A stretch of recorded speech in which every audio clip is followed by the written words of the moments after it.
Hindi pa man nakumpirma ang pagkakakilanlan at ang pagkatao ng bagong rumored na girlfriend ni Derek Ramsey ay tila nagbigay agad ng kanyang payag ang dati nitong asawa na si Ellen Adarna. Kakabalik lang ni Derek Ramsey sa Instagram nitong Huwebes pero intriga agad ang sinalubong ng mga memang netizens sa kanya. May mga kumukuda kasi sa SOCMED na forum na nakita raw nila si Derek Ramsey na may kasamang babae sa Tokyo, Japan pagkatapos mag-stop over ito mula United Kingdom kung saan kasama niya ang kanyang anak na si Lely.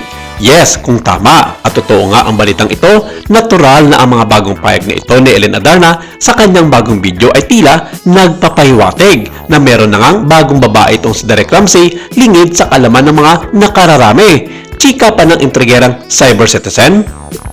Just saw Derek Ramsey sa Japan. No pero no pictures because I just bumped into him.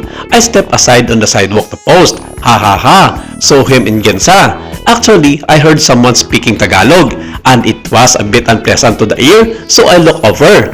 Then that's it. Derek was with her. New girl maybe? I don't know. They were just together. Not holding hands or whatnot. It still called her though. Pero bago pa mag-isip na kung ano-ano ang mga mimosang mga netizens, inunahan ni Derek Ramsey. Pinost mismo ni Derek sa Instagram story niya ang picture nila ng nasabing girl at tinag pa niya ito. Ang seste ay parang nasa hotel ito at tila bagong ligo ang actor model kasama ang kumukuhang litrato ng nasabing babae.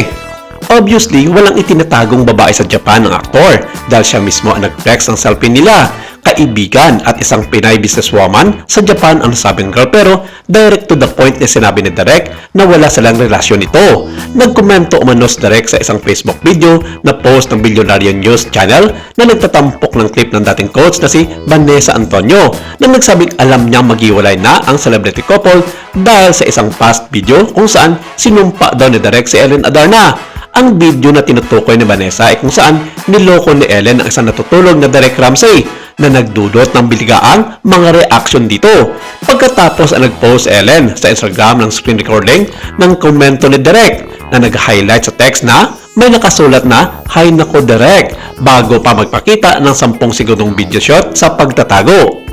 Sa karagdagang teksto, itinuro ni Ellen ang mga tagasunod sa petsa ng video June 19, 2024 na itinuro na buntis siya sa kanilang anak na si Lely noong mga panahong iyon. Sinabi ng model actress na tatanggalin niya ang video pagkatapos ng 24 oras na itatag ang mga hawakan ng Billionaire News Channel at ni Vanessa. Kumakailan ay sinabi ni Ellen na niloko siya ni Derek at nag-post pa ng mga screenshot na di umano'y mga mensahe sa pagitan ni Derek at ng isang hindi pa pinangalanang babae. Sa kadalanan, ang bagong video na ilalabas ni Ellen Adarna kumakailan lamang ay siya ring babaeng kanyang tinutukoy ng mga ulat ngayon na nakasama niya sa Japan recently kung saan sinabi nito na matanda ka na, magbago ka na.